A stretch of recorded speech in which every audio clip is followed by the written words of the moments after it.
తెలంగాణ భవన్ వేదికగా బీఆర్ఎస్లోకి చేరికలు ధూమ్ధామ్గా సాగుతున్నాయి. జూబ్లీహిల్స్ నియోజకవర్గం షేక్పేట్ డివిజన్కు చెందిన బీజేపీ నేత మహేష్తో పాటు తన అనుచరులు బీఆర్ఎస్లో జాయిన్ అయ్యారు.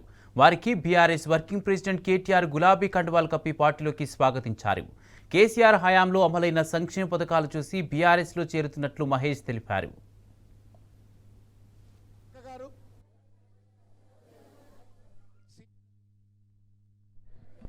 నాకు ఈ మళ్ళీ పార్టీలో రావాలని అవకాశం కలిగించినట్టు ముఖ్యంగా మా రామన్న గారికి చాలా అంటే చాలా హృదయపూర్వక ధన్యవాదాలు తెలియజేసుకుంటున్నాను.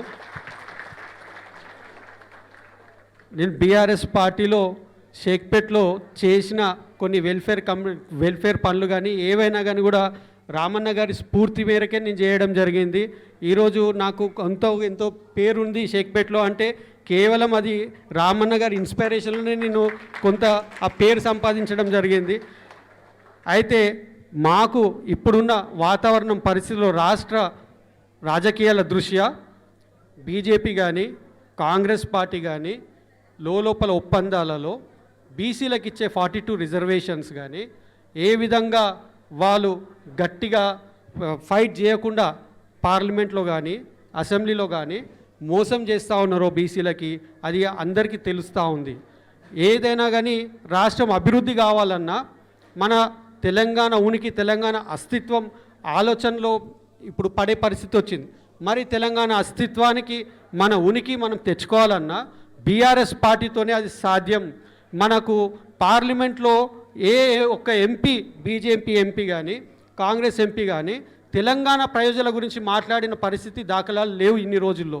కేవలం ఒకప్పుడు కేసీఆర్ గారి నాయకత్వంలో తెలంగాణ నుంచి ఎంపీలు ఎవరైతే బీఆర్ఎస్ పార్టీ నుంచి ఎంపీలు ఉన్నారో గంటలు పడి గంటలు ధర్నాలు చేసి ఎన్నో పథకాలు ఎంతో ఫండ్స్ తీసుకురావడం జరిగింది మన తెలంగాణలో.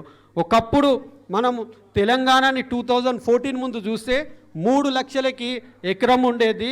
ఇప్పుడు 30 లక్షలైనా కానీ ఒక ఎకరం దొరకలేని పరిస్థితి. అంటే అంత ఉన్నత స్థాయిలో మన బీఆర్ఎస్ పార్టీ కేసీఆర్ గారు కేటీఆర్ గారి హయాంలో అంత డెవలప్ అయింది. మీ అందరికి తెలిసిందే. మనకు జరిగిన అభివృద్ధులు కానీ ఏవైనా కానీ కార్యక్రమాలు ప్రతి ఒక్క కార్యక్రమం చిన్న కార్యక్రమం కాడికేని ఒక్కటి కూడా సంక్షేమం అనేది ఇప్పుడు అంటున్న కాంగ్రెస్ పార్టీ ప్రజాపాలన పార్టీ అంటున్నారు. కానీ బీఆర్ఎస్ పార్టీ ప్రజల దగ్గరికే పాలన అన్నట్టుగా ఒకప్పుడు మనకు అందించింది. ఇప్పుడు మళ్ళీ బీఆర్ఎస్ పార్టీ మళ్ళీ మనం రాష్ట్రంలో తెచ్చుకోవాల్సిన సమయం ఆసన్నమైంది.